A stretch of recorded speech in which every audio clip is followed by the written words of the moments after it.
Neste vídeo, eu quero responder por que não usamos instrumentos musicais nas reuniões da igreja local. Vamos supor que uma vizinha de uma certa irmã da assembleia ou da igreja local a acompanha para uma reunião no primeiro dia da semana para ver como funciona a ceia do Senhor entre os irmãos reunidos unicamente ao nome do Senhor Jesus. Durante anos, esta vizinha tocou instrumentos musicais em sua igreja evangélica. Ela ficou chocada entre os irmãos. Eles só cantam a capela, como dizem, ou sem usar instrumentos musicais, sem este acompanhamento na hora dos hinos. Ela não resiste a perguntar à amiga imediatamente depois de terminar a reunião por que vocês não usam instrumentos musicais em suas reuniões. Podemos ser gratos que a necessidade de instrumentos musicais em nossas reuniões de assembleia nunca foi um problema real. Quando isso acontece, geralmente, havia outras razões ocultas para a insatisfação de um crente com as simples reuniões bíblicas de uma igreja local sem o uso de um instrumento musical. Alguns perguntarão qual é o apoio bíblico para isso, ou seja, não usar instrumentos musicais nas reuniões entre os irmãos. Posso responder com outra pergunta: onde está o versículo para o uso de instrumentos musicais em reuniões, ou o exemplo do uso de instrumentos musicais nas igrejas do Novo Testamento? Nós nunca encontramos o apóstolo Paulo, Pedro, João ou outro dos apóstolos usando ou incentivando o instrumento musical. Sem base para isso, por onde começaríamos e por onde paramos? Quem iria querer se conter com menos do que o melhor em uma série de instrumentos musicais e um sistema de som de alta tecnologia? E onde isto iria parar em nossos dias? Citar o Antigo Testamento como autoridade para o uso de qualquer instrumento musical numa assembleia ou igreja local em nossos dias ou nos dias dos apóstolos, isso é muito fraco e inadequado. Se quisermos introduzir instrumentos de cordas na assembleia, então temos tanta autoridade para usar também os sacrifícios de animais, as roupas sacerdotais e todo o resto do sistema judaico do Antigo Testamento. O salmista disse que tudo o que tem fôlego louve ao Senhor. Salmos, capítulo 150, versículo 6. Instrumentos fabricados dificilmente têm fôlego.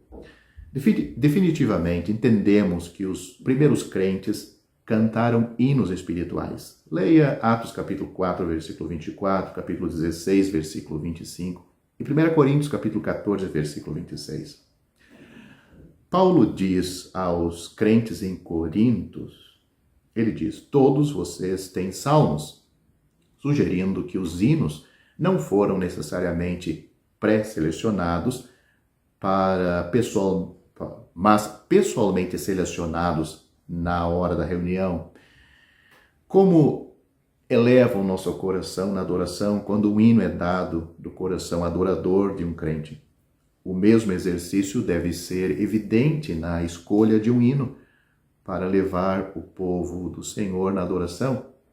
A pergunta que deve ser feita pessoalmente é: eu, como crente na assembleia local, contribuo consistentemente com o melhor que posso para o canto ou para o hino congregacional?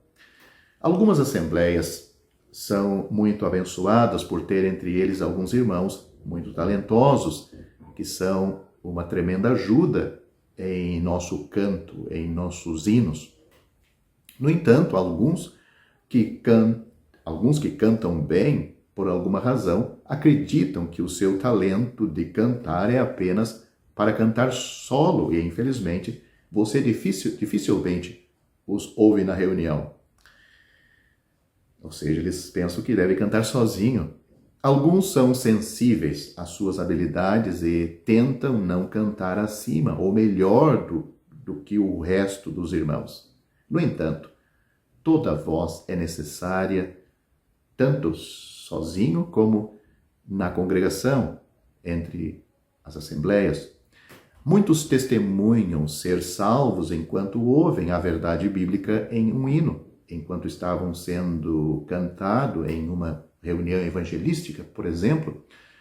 Mas alguém que apoia o instrumento musical nas reuniões e procura apoio bíblico para isso, poderá citar talvez 1 Coríntios capítulo 14, versículo 5, versículo 15, onde diz: cantarei com o espírito, mas também cantarei com entendimento. Pois a palavra aí traduzido cantarei no grego é pisalo, mais ou menos assim. Pode incluir o instrumento musical, mas claramente em um de seus 5 usos desta mesma palavra no grego, no Novo Testamento, onde, por exemplo, nós encontramos em Efésios capítulo 5, versículo 19, diz assim: louvarei, ou seja, a palavra grega é epsalo, louvarei de coração ao Senhor com hinos. Ensina claramente que é em seu coração que está o instrumento que o Senhor deseja ouvir e não instrumento fabricado pelos homens. Como é honroso para o Senhor quando Ele olha para músicos talentosos, deixando seus instrumentos em casa e unindo-se aos outros redimidos por seu precioso sangue, para cantar com corações afinados canções celestiais de louvor. Os crentes, em uma assembleia saudável e feliz, desfrutam da simplicidade de seu canto, de seu hino, enquanto seus corações sobem em adoração nos encontros, nestas reuniões. A Bíblia diz: portanto, ofereçamos sempre por Ele, por Cristo, pelo Senhor Jesus, sempre oferecemos por Ele a Deus sacrifício de louvor, isto é, o fruto dos lábios que confessam o seu nome. Hebreus capítulo 13, versículo 15. Espero que nesta forma simples de explicar o porquê não usamos instrumentos musicais tenha solucionado, respondido a dúvida de alguns que nos assistem e que já assistiram a alguma das reuniões. Se não, você pode deixar sua pergunta, seus comentários aí no final desse vídeo